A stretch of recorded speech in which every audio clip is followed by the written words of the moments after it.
sebenarnya ini adalah rangkaian acara. Kita udah bikin acara di beberapa kafe di Surabaya, dan ini malam ini adalah puncaknya.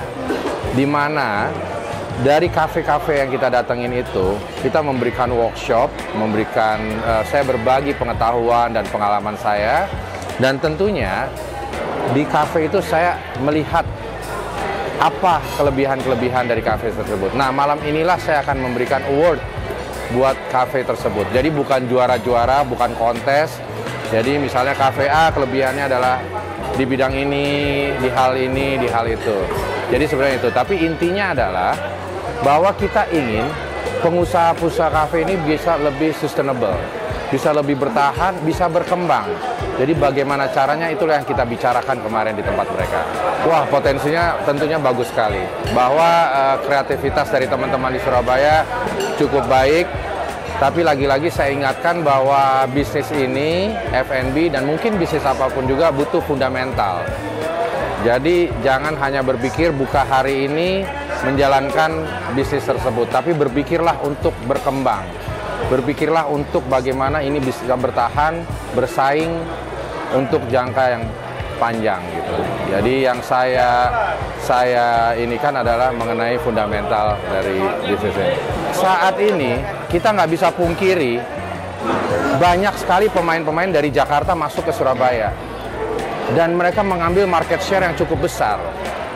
Nah, kenapa? Ini yang harus kita bedah lagi. Saya kepingin pemain lokal ini menjadi tuan rumah di Surabaya. Brand-brand mereka lah yang dikenal dan brand mereka lah yang menjadi pengambil market terbesar.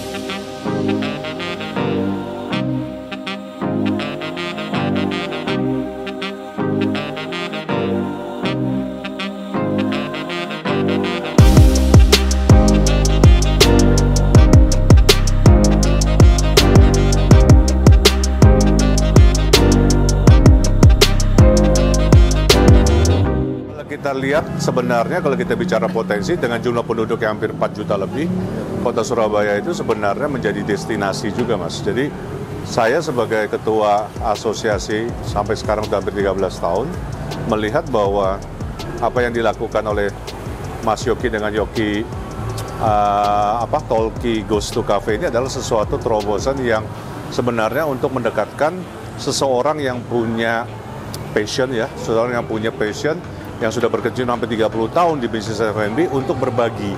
Nah, berbagi di sini sebenarnya kalau kita lihat karena adanya konsep besar potensi yang ada di Surabaya. Kalau kita lihat kota Surabaya, kalau kita bicara pertumbuhan dari kafe restoran setiap tahun itu selalu double digit. Nah, ini boleh kita banggakan kalau kita lihat dari pihak pemerintahnya, pendapatan daerah, khususnya pajak daerah dari restoran itu selalu tercapai. Tidak pernah tidak tercapai. Ini bisa menunjukkan bahwa potensi ataupun kuliner di kota Surabaya, F&B di kota Surabaya ini menjadi salah satu bagian yang terpenting, menjadi industri yang sebenarnya menjadi industri yang selalu diinginkan oleh masyarakat kota Surabaya.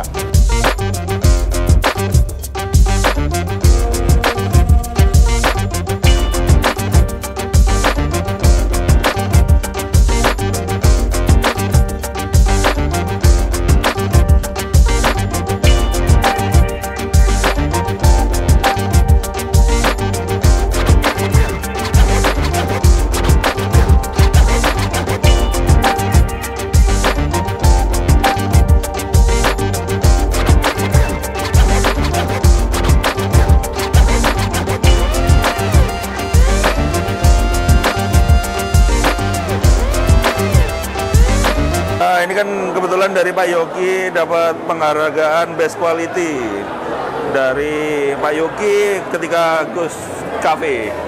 Nah, ini kayaknya emang dari dulu kita itu selalu berusaha semaksimal mungkin untuk gimana supaya dapat quality terbagus dari bahan-bahan yang ada di kafe, terus kita develop supaya gimana caranya kita dapat kualitas yang cukup bagus dan fair terhadap customer, sesuai dengan harganya, sesuai dengan kualitasnya dan layanan yang kita berikan gitu. Seberapa penting sih Mas kualitas itu dalam usaha gitu? Kayaknya kalau kualitas kita ngomongnya masalah produksi harusnya kita itu adalah core-nya gitu loh. Core dari bisnis F&B ya, apalagi kalau bukan food atau beverage-nya. Jadi ketika nanti datang ke suatu tempat F&B tapi nggak punya food atau beverage yang bagus, ya berarti si customer berhak untuk memilih tempat lain.